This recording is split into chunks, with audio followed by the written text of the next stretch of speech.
Hello, everybody. Happy Friday. Happy Friday. Happy Friday. William, what's up? Kai, yo. William, part 2. V is sick. Thank you, man. This is my personal ether. I appreciate it. I hope y'all can hear us well now as well. Yes. Yeah, this is my personal ether. Love this guitar and always looking for a chance to play it. So today we decided we'd go for the more shapy shapes. Shapes that you buy with a purpose. More personal guitars too. This is my Hyperion. Yeah. So we're actually playing each our own guitars today. So pretty cool. And we'll talk a bit about the spec as we go through the video and everything. Mm-hmm. Dylan, yo, what's up, dude? Dylan, for those who don't know, has some of the sickest custom finish builds in the queue right now. Yes. Super stoked to get to see him again. So, like Joe said, happy Friday, everybody. It is the Balaguer Guitars Friday live stream here at 2:30 p.m. Eastern. We are just outside of Philly. We are feeling good. And we're going to talk about all sorts of cool stuff today. We're going to do a little bit of catch-up, not to be confused with the condiment. A little bit of catch-up. Those who are familiar with us know we did a really big sale in October, which was super successful, so we're going to talk a bit about that. We're also going to talk a lot about amps today. That's a conversation that we've been having a lot lately. That is the topic for today. Yeah, we are resident gear nerds, as everybody knows. We love everything about gear, and specifically, we tend to... I would say we have different approaches, which we'll talk about, to how we each do things. But there are some similarities, specifically in the sort of amp/digital modeling realm, the pros and cons of each, how they work together, when one might be more appropriate than the other, and all of that kind of stuff. So we're going to talk about that stuff today. Most players who have experienced both will have stories, pray tell, of what they prefer, what they don't, what they think works, and what they think doesn't. Yeah. And we're going to share our experience, and we also hope that you share yours.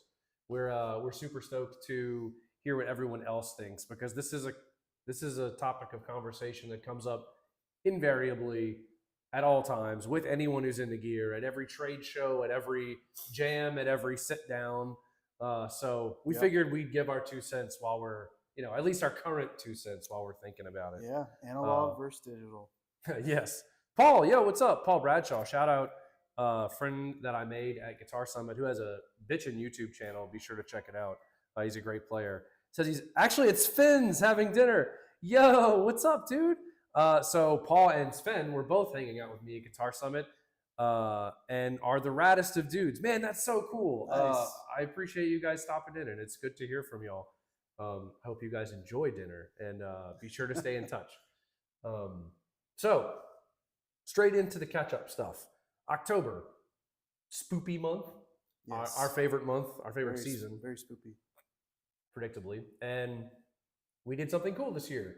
Why don't you tell the cool people what the cool thing was that we cool people did to the cool things? Scary savings sale. So we did 10% off of everything. Yes. And then we also did free black and orange finishes because of spooky time.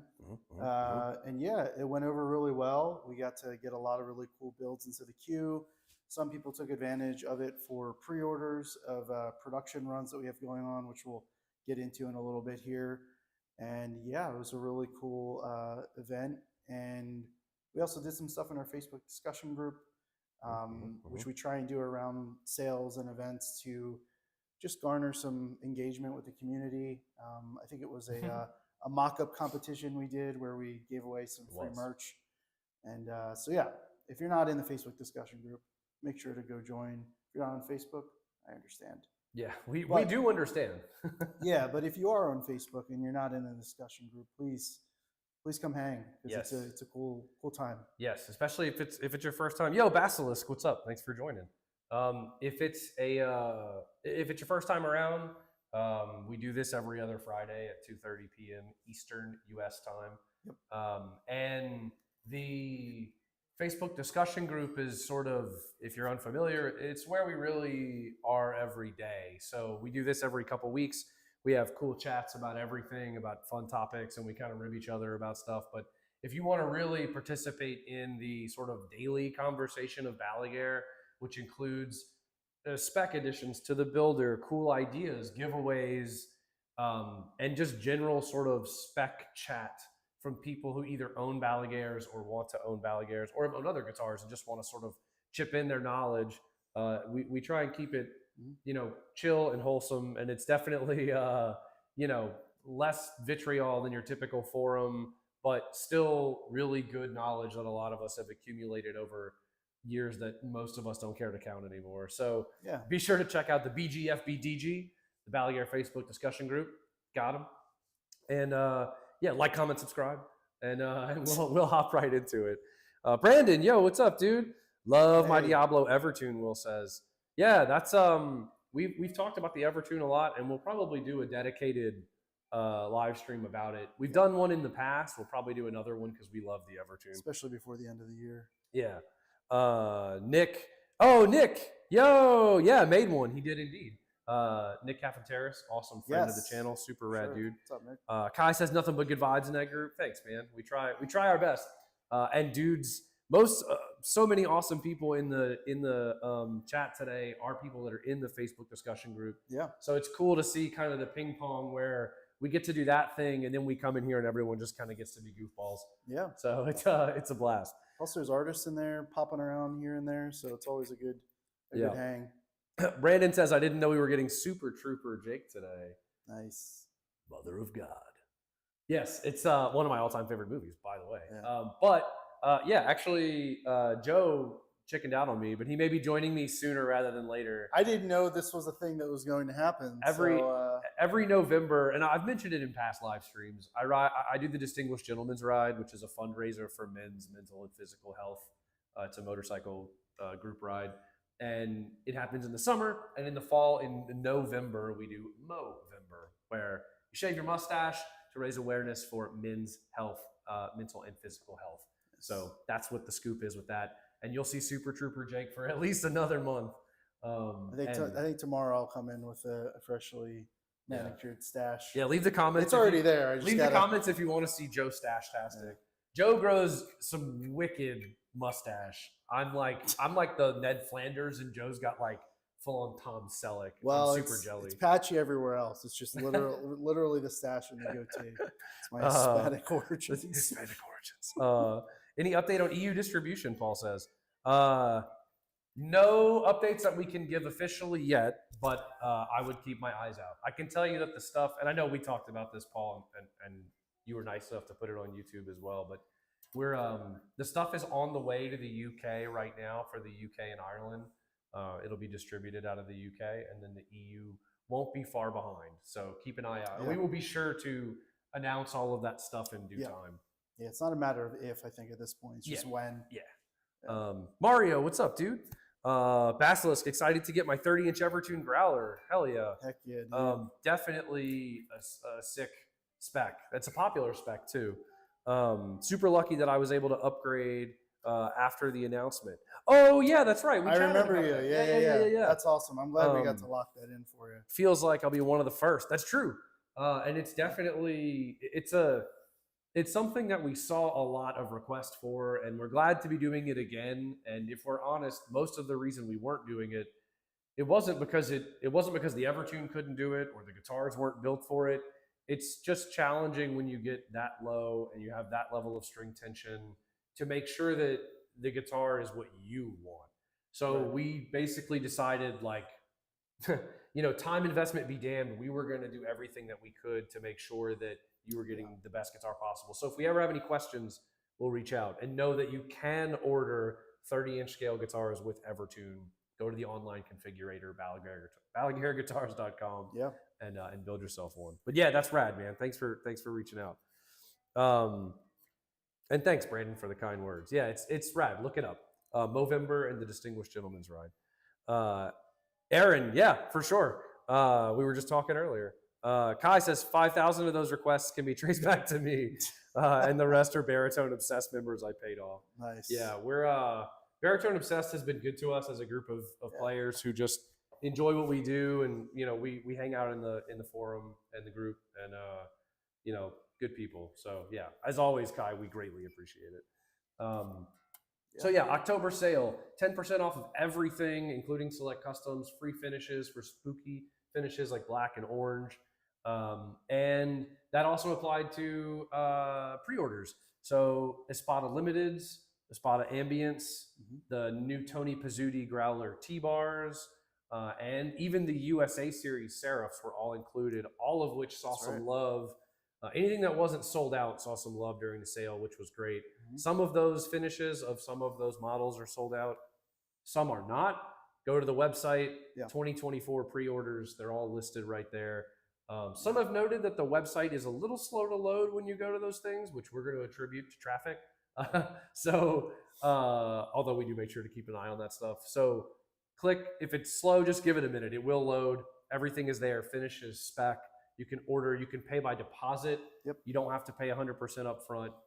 That's also an option. We extended to select customs. So if you're looking for anything, that's where you find it. And of course, we'd be stoked for you to grab something because they're really sick guitars. They started coming in. We're working through QC, and they're starting to make their way out into the wild. So as Paul brought up, those will start making their way through the States and the UK and Ireland and Europe over the next couple of months. So we do have a dealers list on our website. So if you go to the dealers tab, you can see current dealers that will be updated with dealers in the UK, Ireland, and EU shortly. Paul says, is the mustache on sale as well? Great initiative in any case. Yeah, thank you, man. I appreciate that. It's a good move. You know, it's cool to spend time. It's a cause that's close to my heart and many of our hearts. So yeah, check it out. And no, it's not for sale because I love it.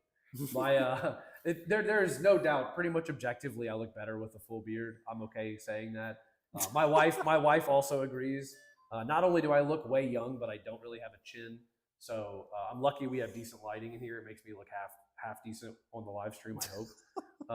But I love wearing a mustache. I can see the chin though. Yeah, if I had a better chin, I would wear a mustache all the time, probably, because I really do. It is my favorite of the facial hairs. Yeah. I wish I could do the full Tom Selleck thing. I'm just not that awesome. But thank you very much. Brandon says those little box exclusives looking dope. Thank you, man. Appreciate that. So we did an exclusive run of Espada Ambience with Little Box. Little Box is owned by Andrew, who is Ambient Endeavors. You may have seen him on Instagram. He has a very successful Instagram. And he's a super rad dude. And he wanted to do some exclusive finishes and a baritone scale. Yeah. So be sure to check those out. We'll do more announcements and we'll talk about those more specifically coming up. Yeah, because I don't think we even officially announced those yet, right? Well, they're out in the wild a little bit, but keep your eyes peeled for some more official stuff because we're going to release all the details. But you heard it here first, so good shout. Kai says, Synthwave Espada has quickly become my #1 guitar for YouTube demos. Evergreens are such a good reference point. That's awesome. Shout out. Yeah, the ambient, for anyone, not ambient, the Synthwave Espada, for anyone who hasn't seen it, was a run masterminded by Joe, which was an Espada with this really awesome 80s synthwave inspired decal or decal if you're in Canada. And yeah, they're sick guitars, and Kai has one. Glad you like it, man. Yeah, I think there's only 25 out there in the world. Yeah, so. for true. For true. I tried to say for sure, but for very limited. Mario says, oh, and the Evergreens are definitely rad. That has ferrules in it, which we'll get to in a second. This has Seymour Duncans in it. But Mario says the stash is the Jambalaya keeper. My man knows. Flavor Saver. Flavor Saver, baby. The Jambalaya Trapper Keeper. I had that gumbo. I get that Trapper Keeper. I get that little bit of gumbo. Just oh, it's good. It's when you know you're a 90s kid when you say Trapper Keeper. Everybody should know. Look it up if you don't know. Paul says my favorite of the facial hairs. Jake quote of the night right there. That's right. Hey, no shame in my game. Brandon, they leased them a bit and you just put them up for, or teased them a bit and you just put them up for pre-order. Yeah. Nice. We were talking to Andrew earlier this week and he sort of hinted at that. So stoked, and be sure to check them out. We'll be sharing all that stuff in the near future too. Put that on a t-shirt and sell it. Great quote. Yeah. I'll put like just a mustache and it'll just say my favorite of the facial hair underneath it. Somebody screenshot Jake and make that happen. No, don't do that. At least make it a silhouette or something. But yeah, so all that stuff was great. Thanks to everyone who participated in the October sale and anyone who's pre-ordered anything, anytime, ever, or done anything like that. But specifically, the October sale was super successful, and we greatly appreciate it. And that's all that we have to do. That's the news, as they say. It's time to get into the fun stuff. We've caught up, and now it's time to get into the madness that is gear, which in this case will be amps and modelers. So we're going to talk a bit. This is, like I said, something we've legitimately been talking about a lot lately between us, and we'll talk a bit about that too. Welcome to and Kai says, shout out to the little box of Spadas. Yeah, they're really rad. We're stoked to share them. It won't be long. So we'll talk about what we're playing, which I guess is maybe a good intro. Because anybody, yes, I'm like Vanna White. Anybody who knows how we usually do the live stream, we're running quad cortexes. This is how we've done it from the time we started the live stream. The reason is they're amazing.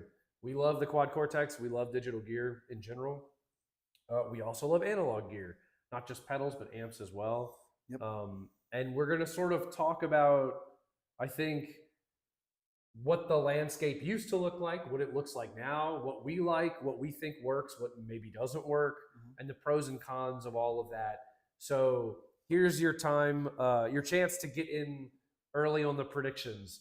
What do you think about what we think about amps, modelers, pros and cons? You know, what do you think? Drop it in, because we're about to go off the deep end. So we probably into the tone zone, the tone bone zone. So we probably won't be checking chat as much as we should be. So drop your predictions. Yeah. Fun stuff. Which, by the way, we'll get to what we're actually doing. But I've been on a driftwood kick lately, and I'm playing this driftwood capture from Amp Gurus, and it's so good. We'll get rid of the string noise in a bit when we get to the actual digital stuff, but you're also playing Amp Guru stuff, right? Yeah. So for those of you who don't know, there is a company out there called Amp Guru. It's owned by our friend Christopher Reardon, Who's awesome. who has a vast collection of tube amps, and he captures them, you know, ad nauseum, all different types of settings and it's boosts. A kind way to put that. Yeah, different boosts, some without boosts. And it's just kind of, you know, you buy a pack from him. Like I bought a Bogner Uber Ultra pack, quad cortex package of patches. And there were like 60 in there, which is kind of overwhelming, but they sound so good. I found a few that I really love, and you know, it beats, you know, paying $4,000 for an amp. Sometimes, even though we did have that amp in the shop at one point, and we'll get into what beats what. Yeah, exactly. And and sometimes it's not, you know, black and white. It's usually always in the middle at some point. It's gray even. But yeah, shout out to Chris. Yeah. And his captures. Amp Guru, check it out. Yeah. It's stuff. Super legit. Everything we've had loaded up that we've used from him has been amazing, both direct and using IRs and through actual cabs. It all sounds really great. He also has some free captures on the Neural Cloud in his account. So if you want to test some of his stuff before you buy anything, go to Amp Guru or Amp Guru 2. There's like a few different accounts he has on the Neural Cloud, and check it out. We're not being paid to say any of this. Not a sponsor. I spend my own money on these captures. I just really enjoy what he does. And we also have some killer captures from our buddy Draven Noir and Kyle Bull. Yeah, Kyle Bull, Draven, Michael Nielsen has some nice ones as well. Yeah. He knows how to make tone. A lot of time he bakes in the cabs, so it's more of a direct thing, but cool sounds. For sure. Also a big YouTube channel. Probably heard of him. But you've probably heard of him. But yeah, so Nick also shouting out the other stuff too. Kai says, damn, Joe sounds like a real YouTuber now. He's getting his practice in. We sit here for an hour before each live stream talking about how can we make it more YouTube-y. And we're like, how can I mispronounce words, and how can I use words that aren't supposed to be in the position that they're in a sentence? Yeah, exactly. Hey, rock, paper, scissors me real quick. Not on shoot on 3. Okay. 1, 2, 3. I said not on. What are you doing? I'll take the win anyway. Okay. Anyway, I win, so I get to say like, comment, subscribe. Damn. Got him. Comment, like, subscribe. That's what we call the long comment, like, and subscribe. So, amps and digital. Where'd we start? Let's talk about that. So, I'm not going to reveal Joe's age. He'll reveal it if he so chooses. I am 35. I'm 304. 304,000 years old. Yeah. in the time of Cthulhu, there was Joe Balaguer. We are both in that realm, right? I'm 35, born in '89. Started playing guitar when I was about 12. Started with bass actually, and then migrated to guitar. And at that time, you had to have an amp. There was really no alternative. The digital stuff had just started becoming available for reasonable prices and sort of out there. Things like DAWs and like digital recording was mostly a studio tool for larger studios. It was just starting to sort of make its way into the general consciousness. We're talking like late 90s. It's really starting to blow up, become more affordable. People are starting to pick it up, right? And I think for me, growing up, and I come from a background of like loud rock and roll music. So I always wanted amps. It was like a thing that appealed to me. And we'll talk about our first amps and how that went. But I think back then, pretty much the only digital thing you had was like, Line 6 stuff. They were really the thing then. You could get the DL pedals, which were amazing and still are amazing. I know George Tripp's worked on those, like when this is post Way Huge, right? Pre-working for Dunlop. He did a bunch of that pedal work. And then, of course, they had the pod and all of that stuff, which, the Beam, which is sort of a meme at this point. But back in the day, you'd play those things or you'd hear people play them. And I mean, it was great for the time. Oh, yeah.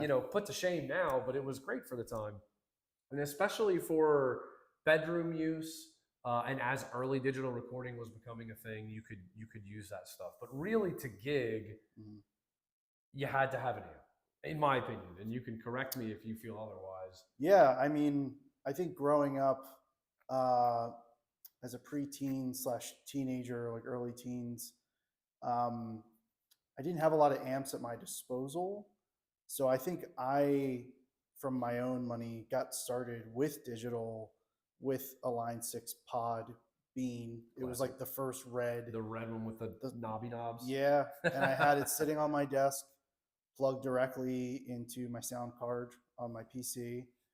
My guitar was just going directly into the pod, and I had these really crappy little speakers that like you would turn on. The computer speakers that had the like computer speakers where you just turn the volume up and then you hear a click and it turns on. Yeah, and you could actually distort them too, like overdrive them. I was playing through those, and then it wasn't until one of my first bands in high school, the bass player Anthony, shout out, Anthony Maffei.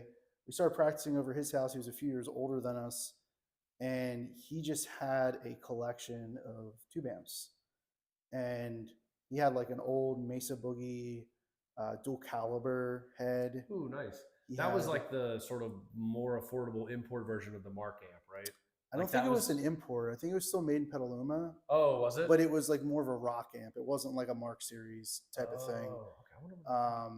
Okay. But yeah, so that was one of the first tube amps I played through. Sure. Like as a 15, 14-year-old kid, however old I was back then. And I think after that, I played like some kind of Marshall amp. But the first actual tube amp that I bought with my own money was 5150. And it was a block letter, and it was like $600. Yeah, back when they were dirt cheap. And it changed everything for me as far as like what I want to spend my money on back then. Sure. As a kid that got, like $150 a week working at an ice cream shop. Like that's the American dream. Yeah.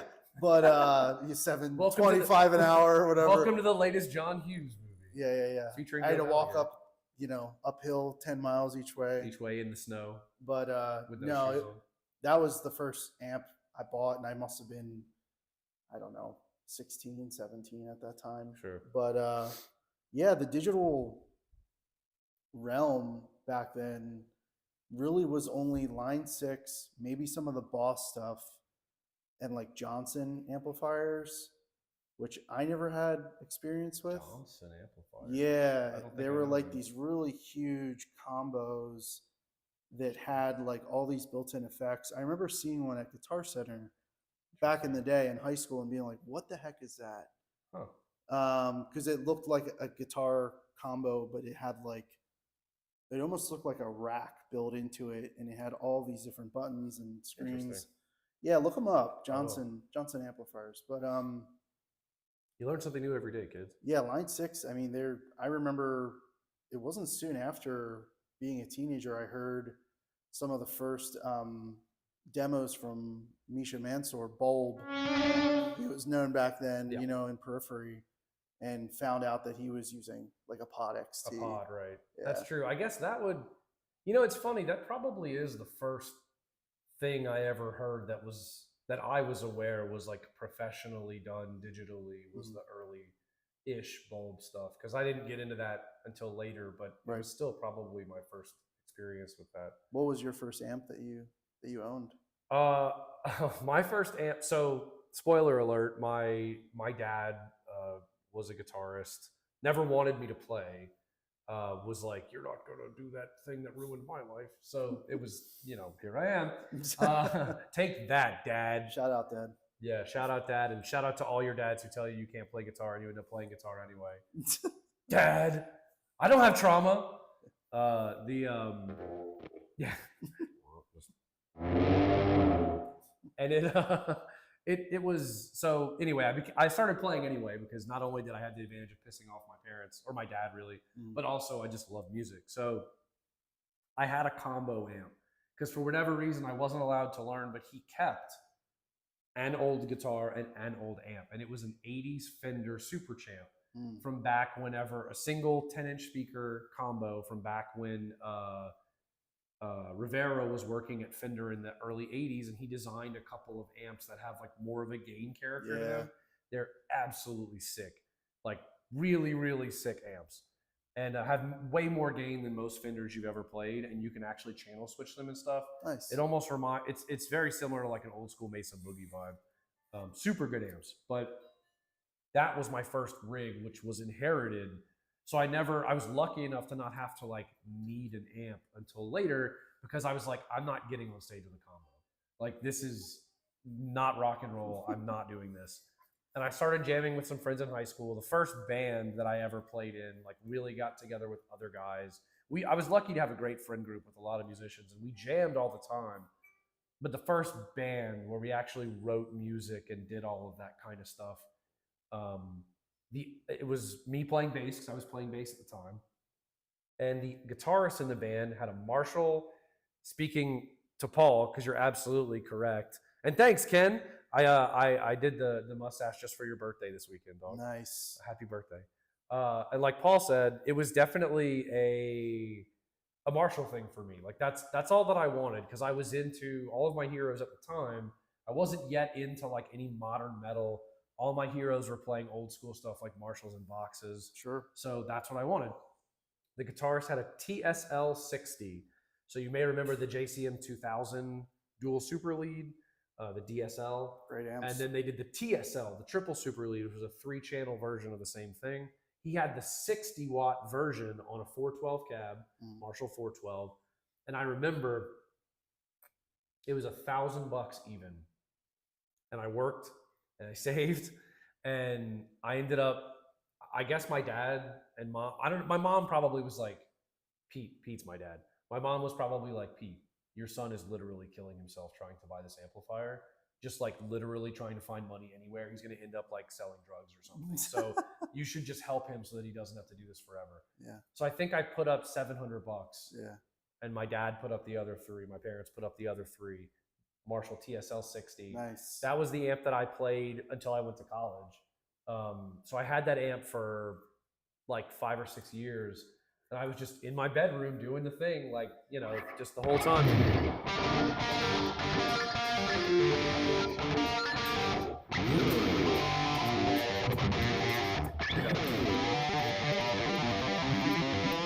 Learning all those riffs, just all the Eddie riffs. That's all I wanted to do was that kind of stuff. And, you know, of course, I'm in drop C, but you know, learning all that stuff. And that was my first amp. And it carried me through all the Battle of the Bands and the school concerts and the late night jams where, like, you know, we'd go to, because I grew up in Louisiana, so there were no rules. You go to the bar and, like, you know someone in the band and they get you in as like the opener, which is really you guys just making a bunch of dumb noise and then they get up and actually play music. Doing all that kind of stuff, it got me through all that, and it was great. And I've later owned a DSL. I've owned pretty much every Marshall because I really do. As long as I'm not doing super high gain stuff, the British sound is the sound for me, whether it's a Plexi or a Vox. Those two sounds in particular are just like ingrained in my brain. Sure. And I think that was the vibe, right? You pretty much had to have an amp for the longest time, live at least, if that's what you were going to do.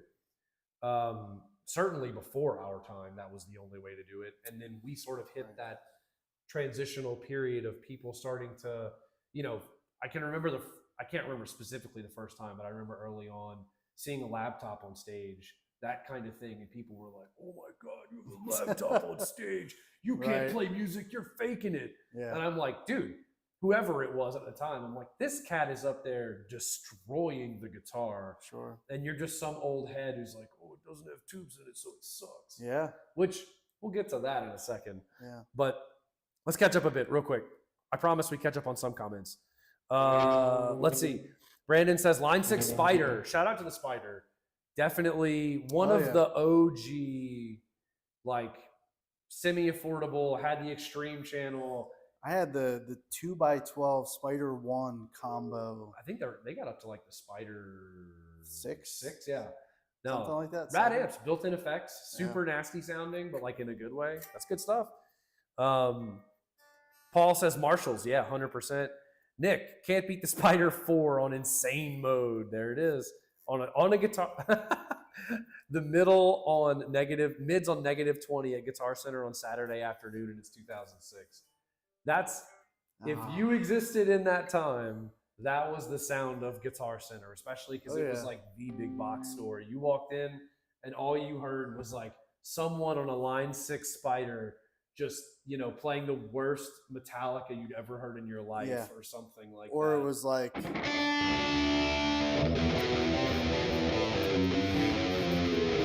Yeah, exactly.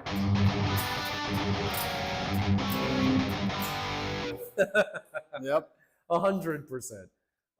And yeah, which, that was a thing. And we'll get to the sort of reminiscing part of all of this because it does play a part. But there's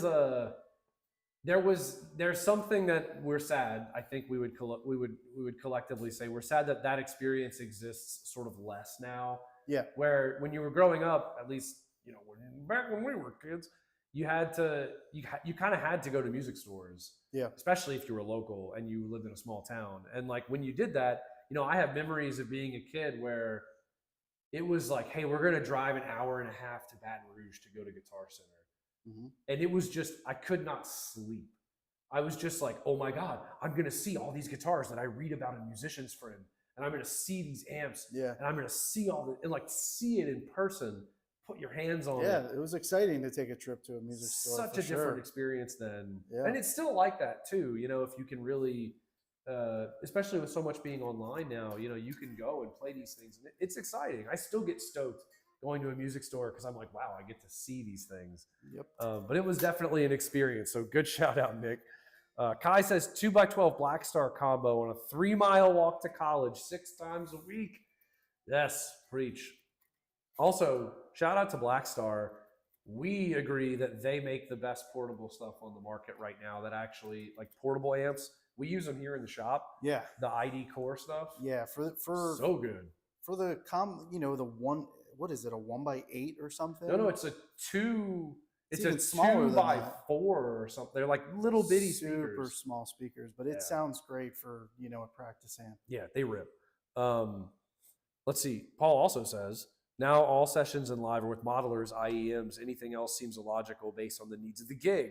I still use pedalboard's amp for some jam projects, however. We're definitely going to get into that. We want to talk about sort of live versus studio and that vibe, which we're going to get to. So I hear you, and we're definitely going to chat about it. Kenny, yes, my mustache is for you. Dylan says, Crate FlexWave 212 was my first amp. So basic, but so good. Nice. That's a good shout. The Crate, there was a Crate amp that came out probably in the mid-2000s. It was like a tweed Tolex with a gold and a V on it. and the number in the V was the wattage. There was a Like 16 and a V15? 32, or a 15 and a 30. Mm. I can't remember. My buddy Stefan, shout out Stefan Hawkins, had one. It sounded great. Those were great amps. Great, underrated, really good stuff. Let's see. Paul says, as a promoter, 20 or 30% of shows have live amps on stage these days. We will definitely talk more about that too. The sort of swing in the percentages. Yeah. Kenny says hot. Yeah, it is. Kai says gigged with the Blues Junior for a while. Now his bedroom rig is a 100-watt rocker verb and a 412. Nice. Yeah. Hey man, that's the thing, and we're going to talk about that. Yeah. The fun of just being able to use a rig like that. Ken says, I've had too many bad and pretty good amps. Now I just have the QC and a Hot Rod DeVille 212. Can't complain about that. Aaron says, Spider carried me through teaching myself to play guitar. That's the move, man. I mean, when I was learning, it was a Fender 110 combo. Yep. You know, that was the vibe. I was lucky enough to have a Super Champ, so it had a little gain in it, but that was it. Paul worked to get a tube amp, which was a Marshall VS100, VS100, and a Zoom Classic with a Jackson Flying V. Yeah, nice. And EMGs for sure. That's a whole other conversation in pickups, where EMGs were then and now, and sort of the pickup landscape. But the Zoom driver, that's one that we didn't talk about. You remember the Zoom pedal? I remember the Zoom pedal. Will brought it up. Paul brought it up. Yeah, I also had something similar and obscure to that is the Pandora. Oh, yeah. The C-Vi little box thing. I had that as well. Which was super cool. With a little rotary. You just put your headphones into it. And, underrated. Again, underrated. Yeah. Paul says, Jake, which did you prefer for Marshall tones? Greenbacks, V30s, or the T75s? I prefer the V30s. Even with the vintage tones, which if you want the correct tone, should be greenbacks. So I guess this is into, let's talk about gigging a bit, and I'll talk about why I changed my rig. And we'll talk about sort of where digital got. So, right, we're in the mid-2000s, late 90s, mid-2000s. Amps are rad. Digital's becoming a thing, but it's kind of not necessarily practical yet, but it's getting less expensive. It's becoming more of a thing. And then we get to the point where you're gigging, or you're in the studio. You're relatively professional, right? Mm-hmm. I have my TSL60. I don't need 3 channels. I don't use 3 channels. I want to try out some different Marshall stuff. Marshall releases the Vintage Modern. Right. Which they went with the old school purple Tolex, which was an interesting decision, but was a throwback because they did that back in the 60s, for those who don't know, for a very short period of time. And I went to a Guitar Center. I drove 3.5 hours to Houston. Whew. Because Houston, where I was, there was the Guitar Center in Baton Rouge, which was okay. And then there was the Guitar Center in Houston, which is like a flagship Guitar Center. So it had everything, and you could play everything, and they had soundproof rooms, and you could, the whole 9 yards. Sure, yeah. So I went, and I just learned that Slash's cabs had vintage 30s in them. And I was like, huh. So I had them put all 3 cabs in the room. The one with the G1275s, the 25-watt greenbacks, and the V30s. So the A, X, A, V, and regular A cabs, the Marshall cabs. Right. And I played the Vintage Modern through all 3 cabs. And I left with the cab with V30s in it. And ever since then, there's something about, like, yeah, it has this upper mid thing and this cut, but it also has a roundness to it, like a low mid, center mid roundness that you don't get as much in the 75s or the greenbacks that I really like. So I've tried a bunch of cabs over the years. I tend to come back to the V30s. Even with stuff like Plexis, there's something in the V30 sound that just gels with my ear, which could just be conditioning. But yeah, that's where I would lean. And that was sort of the transition point. So I'm getting to a point where I'm gigging regularly. I'm in college, and I want something more tailored, and that's what I do. And I'm in a band, and I'm playing as much as I can. And I think at that point still, you're not really using digital stuff in, like, outside of more of a home practice thing, but Bulb is becoming a big deal. Misha Mansour is becoming a big deal and sort of championing that stuff. Albums are starting to come out that have been recorded digitally Pro Tools has become a thing. DAWs and Yeah. interfaces are growing where you can buy them and afford them. So as digital recording is on the rise, I think you start to see more of the digital stuff in the studio, but live you still see mostly amps. I think people are still on that train. Yeah, I think it wasn't until probably 2008 or 2009 I started seeing people shifting to like almost hybrid setups where there was like Yes. an amp and then there was like a rack uh, underneath it that had like sonic maximizer or a rack tuner Yes. and like an effects, whether it was like a TC Electronics G Major or something like that. It wasn't soon after that that I started seeing people having like some type of power amp, rack power amp with either like the Line 6 X3 or the Pod XT Pro, or even I think 2009 or 2008 is when the Axe-Fx Standard came out from Fractal Audio. Yeah. And I think Periphery as a band was a huge Yeah. proponent for them and kind of a driving force to have people be like, huh, so I can ditch my $5,000 tube 5,000 rig, pound.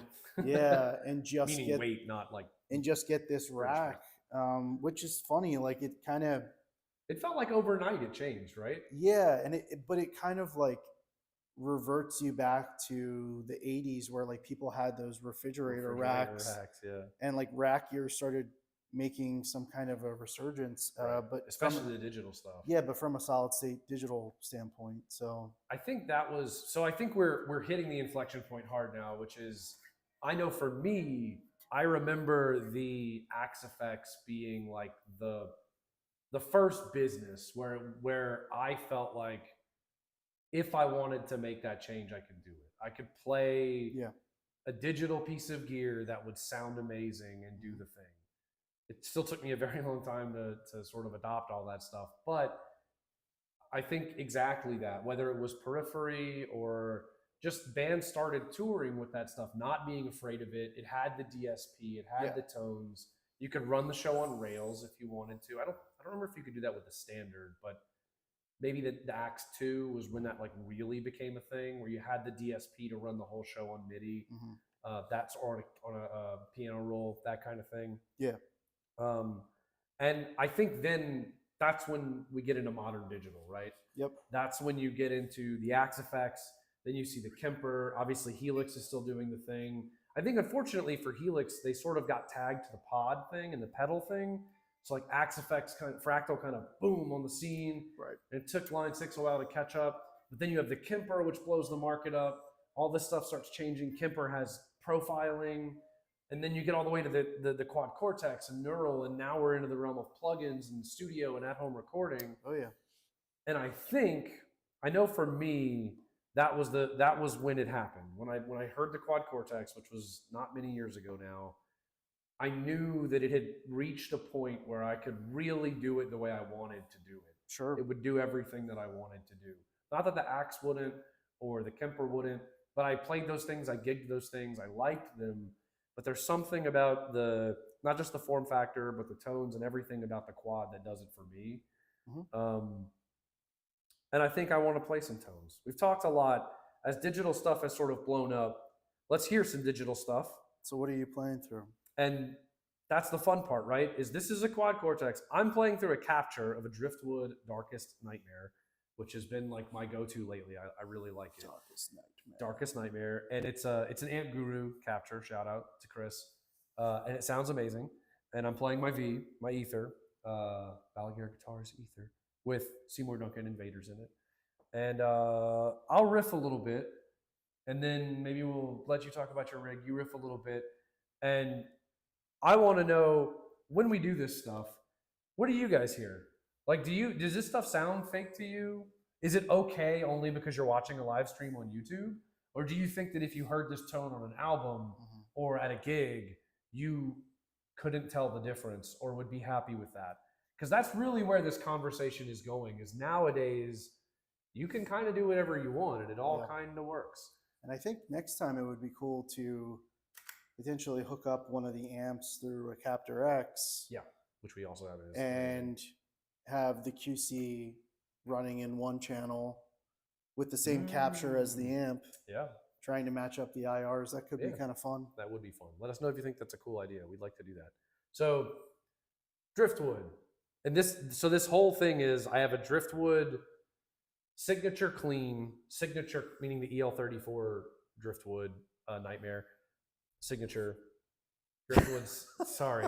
The EL34 driftwood is called the signature. Yes. This profile has that amp's clean, that amp's crunch, darkest nightmare high gain, and darkest nightmare lead tone. Which, how cool is that? You have 2 amps right? On the same preset. Right. You don't have to lug. You're right. 2 80-pound heads. Yeah. So I'll run through some tones and jam a little bit, and then you guys let me know what you think.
Damn. Okay. So that clean was lush. Yeah, I know, right? True story. Underrated pickups for cleans. The Invaders have a really nice clean push. Anyway, middle position for that. Everything else was in the bridge. A little bit of neck tomfoolery, I think, too. But so that, to me, is one of the tones that I've heard where I'm like, okay, I get it. And the thing is, I'm using the capture of an amp in a digital product.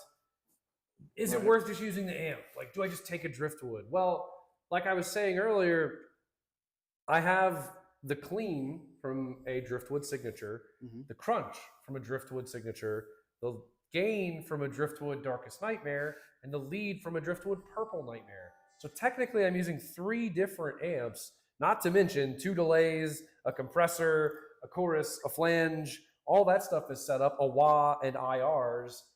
I can run 2 signals out, one to front of house and one to a cab for live sound. I can literally take this pedal board and just boop and do everything. Yeah. And use multiple amps. And if I'm 95% of the way there tonally, which I would argue if you're playing through a tube power amp, you're probably even closer than that. But I think even with the Duncan Power Stage 170, shout out, best thing we found for this, or for the separate setup. Absolutely killer tones. I've never plugged into the Quad Cortex with that rig. That's with a solid state power amp through a cab or directed and been unhappy with it. And that's the argument, right? I mean, if you're 95% of the way there, yeah, you could argue you're even closer with the right capture, the right guitar, the right cab for you, that you could be completely content and stoked on everything and have the flexibility to have hundreds, if not thousands, of sounds. Yeah. So I think Dylan was asking about our input on the Quad Cortex, what we think about it. He says he's tried a Kemper profiler, and could never really figure it out well enough to use it often. Yeah. So the thing about the Kemper, in my opinion, well, this is not my opinion, this is how it works, is everything affects the profile. The guitar you're using, the pickups, the entire signal is affected. Yes. So in my opinion, this is where it's my opinion, it's less consistent, and you have to have different captures or profiles for different guitars. They may have changed that. Don't quote me on that, but Oh, I the new did. liquid profile. I Stuff, did hear maybe? something about their profiling process that has changed in the last few years. Okay. Well, I know back in the day, that's Yeah. what sort of stopped me from using it. Sure. The quad to me is sort of just the end all be all. I can program everything in whatever way that I want, and the user interface is really good. And it sounds great. So that would be our 2 cents is the quad is great. You should check it out. Sure, yeah. Not that we're like massive acolytes, but it is probably the #1 tool we use outside of Balaguer Guitars, of course. Yeah. So why don't you talk a bit about your setup and give us some tonal examples? Sure. So I'm playing this old Hyperion. Back then when we had these with Ryan Bruce Fluff, aka. Shout out to him, by the way. This was his old signature model. This specific guitar is mahogany body, maple neck, ebony fingerboard, has our Farrell humbuckers in it, currently in drop C. Nothing special, but what I'm going through is a Amp Guru capture of a Bogner Uber Ultra amplifier, but it's on the Uber setting. So with that amplifier, you can choose to run it as a normal Uberschall, or you can choose to run it in ultra mode, which is an Uberschall on steroids, essentially. Yeah, more modern Uberschall. Way more modern, way more gain on tap. It's like a boosted Uberschall, essentially. So this specific capture is called the Uber hair up focus boost. So it has... We're getting really into the weeds here. Yeah. So that specific amp has a bunch of different switches and different modes, and you can go to Chris's website. Yeah. You can go to Chris's website and see how he breaks out all the different captures. But in this specific instance, that's what I'm using. And then I'm going through a Mesa Boogie 4x12 IR with vintage 30s, the 90s version, traditional. Yeah, we're both using the same cab and same speakers, or same mics on the cab in the IR, which is the 412 standard traditional Mesa cab from the 90s with UK V30s, with an SM57 and a Royer 121. Yes. And for my high gain sound, it is that Bogner that I was talking about. The clean sound is a Mesa Boogie JP2C. The crunch sound is a Mesa Boogie JP2C, I believe. I'll have to double check on it, but I believe it's the 2C. And then the lead, the lead channel is also a JP2C. This may sound familiar. Because it's the best. Yeah, so it's essentially two amplifiers just on different settings. So yeah, let's hear how it sounds. Let's riff.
Tone sounds so big. That's The I think Bogner is the sound for sure. so. So here's a question: how does that feel to you? It feels great. I mean, I think it feels even better when I'm hearing it through A proper cab, the power amp into a 4x12 cab. right? We're hearing our sound through a powered wedge in the corner of the room. Yeah. So It's basically an FR style. yeah, and it still sounds good, but it's what you would expect to hear when you're playing through your computer with studio monitors. Except not quite that good. Right, but like it's that same sound. Yeah, It's yeah. the direct sound. Yeah, yes. We're using the IR. Yep. It's that whole thing. So it does feel good. It sounds like I'm playing direct, Right. but yeah, I mean, when I'm playing through a guitar cab with a power amp, how we normally do, it feels and sounds like a tube amp. Yeah. To me. And I think that's sort of the modern landscape, and I think that's where people get hung up is, well, it never felt like a tube amp, so I don't want to try it, or I played an older version and it didn't feel good to play. Right. And I know for me at least, hearing was believing for the tone itself. But when I played a quad cortex for the first time, and really even the Axe and the Kemper back in the day, I was like, this feels good enough for the convenience of it if you're into it, and for the versatility of it if you're into it. Mm-hmm. But it wasn't until I played the quad cortex that I was like, oh, this, to me, we've literally run the tests where we've captured an amp, run the QC through the effects loop, the effects loop return, so that the quad is running off the power amp of an amp that we've already captured. Yeah. And we compare the sound of the capture in the quad cortex running through the amp's power section. We've compared that to the amp itself by itself. And I mean, it is a gnat's ass. Like, it is it's very close. So close that in the room through a 412, it's one thing. If you're in a mix, like playing live, and I don't mean, we're not talking like pro studio stuff here, but that also, because then IR has become a thing and things can get a little more tweakable. But live, I defy you to hear the difference.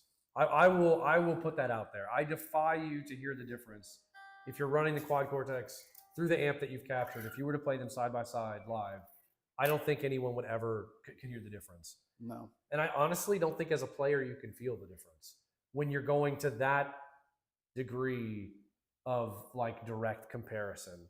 Now, again, if we're running solid state, I know Kai made a point saying he likes the solid state power amps because he can tweak them more than you can necessarily tweak a power amp on an amp itself. Right. Or if you've captured something, you're capturing the power amp of it if you're capturing the entire amp. Mm-hmm. So rather than going power amp on power amp and doubling on the tube sound, you have like a cleaner slate for the power amp sound. Sure. Which is a good point.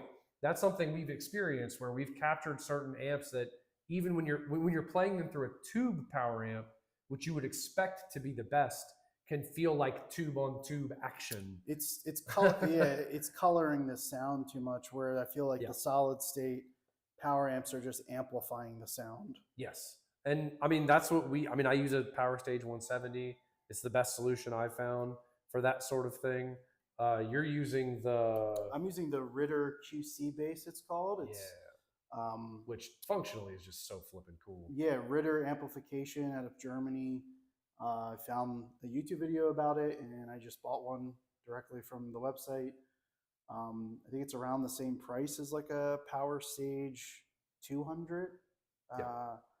Somewhere around there. It's like 500 or 600 euros. Yeah. And it's great because the QC sits on top of it. It's the same footprint as the QC. So it sits on top. I have it dual locked in, and it has a retractable power cable for the QC. Yes, like a straw. Right into the QC, and then I just use an IEC cable out of the power amp. Yeah, it's a really clever design. Which powers the power amp and the QC. Yeah, really clever. So it's just a very compact design. But yeah, I love the Power Stage. But that's a point too, right? Though is let's say you didn't need a pedal board. So I have a pedal board because I like some of this outboard gear. you could literally take that to a gig. You have amplification, so you could run through a backline cab, and you could run a signal out to front of house. You have an entire rig that is arguably better sounding than most analog rigs in something that's smaller than a backpack. Yeah. You could take this to it. You could play any gig in the Put world it in a with that small exact gym setup. duffel bag type of thing. Yeah, Right. it's Which great. is something to be said for these types of things. When we talk about, even if it's the rack mount stuff, which is amp sized ish, but to have this sort of stuff where you get the versatility, you get the portability, you can also save it all in the cloud, go to another country, borrow a quad cortex, download the presets onto that quad cortex, or bring a USB for your Axe effects or your Kemper or whatever. It's the future. Dude, done. So with all of that being said, the modern landscape, right? So we talk about versatility, we talk about portability, we talk about the quality of the tone. It's all there. We've said it. We're on record here on the YouTubes, on the internet, like, comment, subscribe, saying that we think the digital stuff nowadays, quad cortex or not, although we prefer the quad cortex, the digital stuff nowadays is good enough to gig, good enough to travel with, good enough to record with, good enough to do all the things that you would do with the tube amp. Tons of bands are touring just with the QC now. So, why would you buy an amp nowadays? Well, if you're asking me, well, I am asking you. I'm not asking the lamp. I didn't know if you were saying it, rhetorically. But, well, I am, but seriously, yeah. in the landscape of today, with this stuff being what it is, knowing it's as good as it is, why do we still own tube amps? Why would we buy a tube amp? I think, for me, and answer that question in the comments. Yeah, because we'd like to know. I'd love to know what everyone else thinks as well. I think for me, it's a nostalgia-based visceral reaction of like when I plug into the QC and I already have everything dialed in the way I like it. I just play, and I am unencumbered of like weird things I need to tweak or like delving into different pedals that I need to swap in and out of a pedal board. I know I'm content with the tone. When I turn it on, I'm ready to go. So that is an advantage. The advantage, I think, and maybe the reason behind someone like me owning a tube amp who already has a QC rig really comes down to nostalgia for me. I mean, it's being able to plug into a tube amp and just play and tweak it and have that tactile response and the nostalgic feeling of growing up playing tube amps. It's something that is, one, irreplaceable, that feeling, I mean, and two, you cannot replicate that with digital gear like you can replicate the tone and maybe part of the feel, unless there is some type of digital gear that'll come out that'll look like a tube amp, which I don't think that'll ever happen. But that's, for me, the main driving force is like, I like the look of tube amps. I like how they sound and feel. I like how they smell. Yeah, it is just like a nostalgic feeling, and that's really all it boils down to for me, because the QC is so good. Yeah. And financially and portability, all those other things that like you gain from having a QC rig or an Axe FX or Kemper or whatever else. But the QC specifically, you don't have to lug around all these amps. You don't have to collect all these expensive tube amps and things like that. It really allows you to become a minimalist and to have all of those tones to almost the 95 to 98th percentile of coverage in one little box. And like Jake said, the flexibility of being able to go anywhere in the world that has a QC and just open your phone up and load up your sounds. It's a new frontier, I think, for guitar players. But for me, I like both, and I think they both serve different purposes for me. Right. I'm not touring the world. I'm not even Yep. touring, period. Yep. So like if I'm just coming into the shop and playing guitar on my off time or like after work jamming with friends, I don't really feel the need to have a gigantic tube rig. But you could also argue like that is the best circumstance to have something like that because you don't have to lug it everywhere. So that I think you hit on something especially solid with that last point, which is yes, very solid, uber solid. Uber. I think that there is something. I think now tube amps are used very frequently in the studio as like the pinnacle of sound. If you've got an engineer who knows how to mic a cab and you get all that stuff together and convenience isn't an issue and you just want the thing, the real thing, the all that stuff, which part of that's nostalgia, part of that's the feeling, part of that's, you know, just looking at the thing and it inspiring you, all of that. I think we see that more and more where the digital stuff is used for live gigs because it's so good. Why not? Right. And then for the studio stuff, you can have the time and have the comfortability and not need the convenience and really mic it up and tweak it and go get tones that are beyond what you'd be able to get without a million IRs and a million amps. And I think that that's sort of the changed landscape that we see now. I think that's what it is most gigging is the digital stuff now because of the convenience and the quality and the versatility and the all of that, but you're still using the sounds from the amp to do those things. Right. So I think there's a respectful way to do that and there's a disrespectful way to do that. I will say that I do think there are people who use digital gear who have a disrespectful attitude toward where those sounds come from, and that's lofty, and if you don't like that, that's fine. I wouldn't blame you, but it seems like there's a respectful way to do that. I think that's how we do it, if I may be so bold.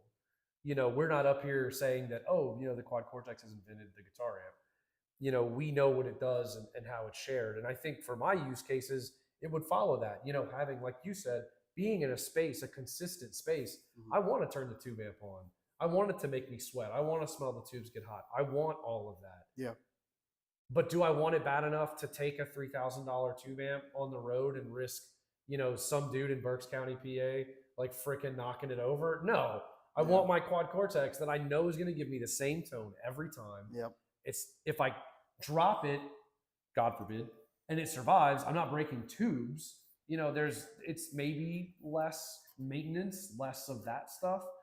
So I think there's like a, you know, a give and take, and it's a little bit of everything. And that's so subjective for every person.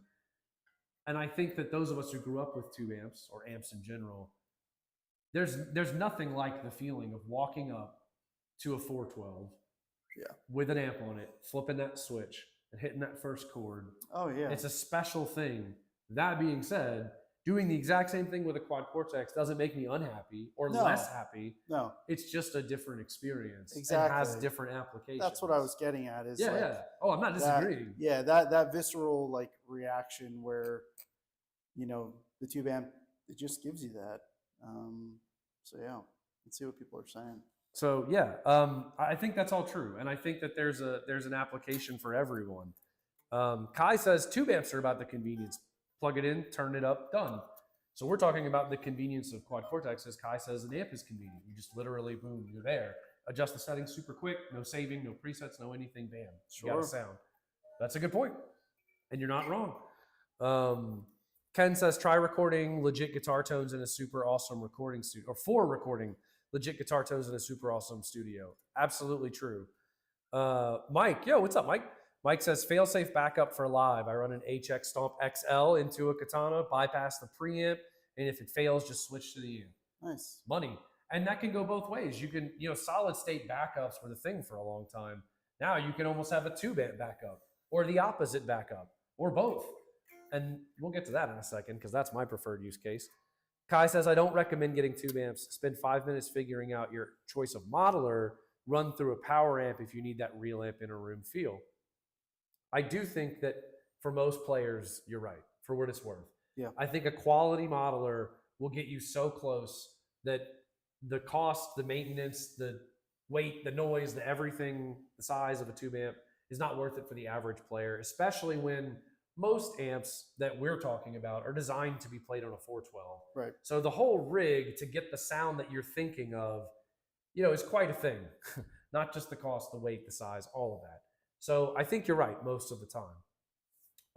Ken says, I agree. He agrees with Kai. EC says, he's laughing. Yes. Beautiful dark fretboards, ebony on both. Yes, they are both ebony fingerboards. Thank you. Yep. Gianluca, what's up? Gonna watch the VOD after. I think I just caught the tail end of the stream. That's true. Yeah, definitely catch up. Gianluca, longtime friend and owner of Balaguer, of a Balaguer. Super cool dude. EC says, I'll drag a tube amp anywhere, 10 times out of 10. When I'm on stage and people take pictures, I want a robot behind me, the big robot. Yeah, and that is a thing, right? There's a reason that Ingve's on stage with a wall of, even if they're not full cabs, a wall of Marshall stuff, because it is something that people like to see. It is part of the thing. Yeah. I think it may have been Pete Thorne back in the day who made a comment about how to really make it, you have to be, as a guitarist, you have to be able to play, you have to be a good hang, and you have to look the part. Right. And there is something to be said for that look, having the stack, the half stack, whatever, on stage, certainly for like rock and metal gigs, and standing up there with a killer guitar and you're decked out and you slam it. You could be playing a quad cortex and just have the amp up there and people are going to be stoked. Oh yeah. Because it exudes the rock vibe, which is a thing. And I would say that, I guess my conclusion to this, and you're free to obviously tack on anything because we're getting to that point. So throw in your questions if you got them, because we're about to wrap up. But my answer is why not both? That's my answer. If I use a quad cortex and it gives me the consistency, the portability, the versatility, all that, and I gig with it and it's great, and I can use it in a studio or for travel gigs or to go to someone's house and do some record some tracks for them, knowing that it's going to be great. But then let's say I'm using, a driftwood, which I am right now, or a JP2C, which is my main go-to. Right. Having the sound, the real sound, turning it on, having the thing, having it do what it does, all interactions everywhere. There's something cool and special about that. And being able to run the quad cortex in front of an amp, 4-cable method where I'm running into the front and into the effects loop, and I can drive the amp with MIDI, also use captures of my boosts and other amps as preamps. That to me is the ultimate versatility. Oh yeah, for sure. Have your cake and eat it too. Yeah, is that what I would do at every gig forever? Yeah, if I had a road crew. But like by myself, no. I'm going to take the quad cortex, know that I sound amazing, and be happy with that. Maybe local shows, but yeah, definitely maybe, not. Maybe, definitely not. Outside of a 15-mile radius. Exactly, because again, freaking country bumpkin throws a 40 and knocks my head off the flatbed trailer that I'm playing on, and I have to be like, "What the hell, brother?" And my freaking $3,000 amp goes flying. I don't want that. Spill a beer. Now we're all of a sudden in the Midwest. I'm just saying. Why take the chance when I don't have to? And that's perfectly okay. It's also totally subjective. Yeah. If you want to lug the tube amp 10 miles both ways uphill in the snow, I don't blame you. It looks amazing. It sounds amazing. If you maintain it and you're ready to do the work, go for it. We've both gigged with modelers. We both went back to tube amps. We both have modelers and tube amps because, again, why not both? Yeah, I agree. I think why not both is the right sentiment to have, I think, because it's really about the application at the end of the day. Yeah, I agree. If you're just playing at home and you don't really need the crazy versatility and built-in effects and all that kind of stuff, and you just want to enjoy plugging in every now and again, get an amp. Yeah. And enjoy it. But if you want a little bit more and you want more versatility and you want portability, and you go over to your buddy's house or you go to your practice space every week and you got to lug your stuff back and forth, maybe the QC or some other type of unit like that is for you. Yeah. Doesn't mean you can't have an amp at home. And most amps, like we said earlier, you need the thing that makes the amp the thing. For a lot of amps, that's a 412. For a lot of amps, that's volume. You have to turn it up to get it to sound its best. Right. And if it's already not sounding its best, wouldn't you rather something that gives you the best sound at a lower volume? Right. Like all of that stuff. There's a lot of arguments to be had, yeah, for sure. And I think the good news, the silver, or not silver lining, because it's all good news, I guess, with this, but the good news is it's a killer time to be a guitarist. Oh yeah. All this stuff is out there. There are so many killer amps, so many killer modelers, guitars, pedals. You know, enjoy it. Whatever inspires you, that's the right answer. It sounds hokey, but it really is true. Yeah. And I think what we're going to do is, now that we're sort of tail ending here, we're going to hit the comments that have caught up. We're going to catch up on comments, burn through that stuff, lightning round it, as we like to say. And then we're going to jam a little bit, and then we're going to call it. Thanks, everyone, for hanging out. Hope everyone has a great weekend. We do this every other Friday. Come join us, 2:30 p.m. Eastern. Yeah, come hang. From the Riff Corner V3 here at BGHQ. That's right. And yeah, be on the lookout. All sorts of cool stuff around. So thanks for hanging. I'm going to catch up on these. Let's see. Mike, are you running modelers straight to the board and then through monitors? Had real feedback problems trying to get into the monitors over the drums live. So there is a certain amount of trust that goes to the sound guy, which is especially difficult in clubs that have crappy sound guys, and that does exist. But I find that between the control that I have on the QC and the control that I have in the power amp, that I can balance front of house sound and live sound in a pretty solid way, even with a full band and drums. But it can be tricky. That's a good point. Ken says, my conclusion is, if I'm spending $2K on gear, I'm going QC. Why spend so much on one really awesome tube amp when I get a QC and have a dozen amps? That's a damn good point. Yeah. And we totally agree. I mean, the versatility, the being able to do many things with one, can't argue with that. Yep. Certainly not for cost and for tone. EC, my band helps me because they know the look and sound reflects on us all. Yeah, absolutely. For sure. And nothing lasts forever. They're tools. That's a good point. Because some people don't want to play tube amps because of the maintenance and tubes are going to blow and I have to do all this stuff. But you're right. Nothing lasts forever. They are tools. And as anyone will tell you about me, at least, I won't put words in Joe's mouth. I am very rough on my tools. And yeah, I've wrecked amps before and they sounded great until I wrecked them. And then they sounded great when I had them fixed. And now the QC sounds great. And it'll sound great until someone spills their Magnum 40 on it. Sometimes it's just about the enjoyment you get out of that tool. Exactly. You know, at the end of the day, it's just, that's what it comes down to. Exactly. EC says, great banner, guys. Liked and sub. Thank you, man. Thanks, dude. Much appreciated. Appreciate it. Ken says, and I have both. Correct answer. Right. Lots and lots of arguments and debates. Cool stream, guys. Hey, glad you caught it too, Mike. Thanks for hanging out. Thanks. Ken says, by the way, I'll be up your way on November 30th, tuned up. Hell yeah, man. We definitely try. We will definitely try and be there. Yeah. Mario says, running live sound, 3 bands, 6 guitar players, all running modelers and FRFR, no regrets. Yeah. Nice. Which is awesome. That's part of the thing. We've seen, I mean, we work with a lot of pro guitarists who run their whole bands off of quad Cortexes or Axifexes, and it's in a rack or it's on the floor. They turn it on, they're out, they rip. And that's it. Devin's a good example. Devin Scheidecker. Devin Scheidecker. Artist relations at Balaguer, also the guitar player in the Acacia strain. They are all on quad Cortex, I believe now. So Yep. I mean, hell, even Bo Seosin. Yep. Dude, if you saw him when we were young recently, amazing set. And dude's they're running QCs, and it sounds amazing. Yeah. Well, let's jam. But again, thanks everyone for hanging out. We're caught up. We're gonna jam, then we're gonna shut it down. Hope everyone has a great weekend. Thanks for hanging. We look forward to seeing everyone in a couple weeks. Friendly reminder to join the Facebook discussion group if you want to chat in between live streams. Otherwise, we will see you guys and gals soon. Have a nice weekend. Have a good weekend. Bring on the tone.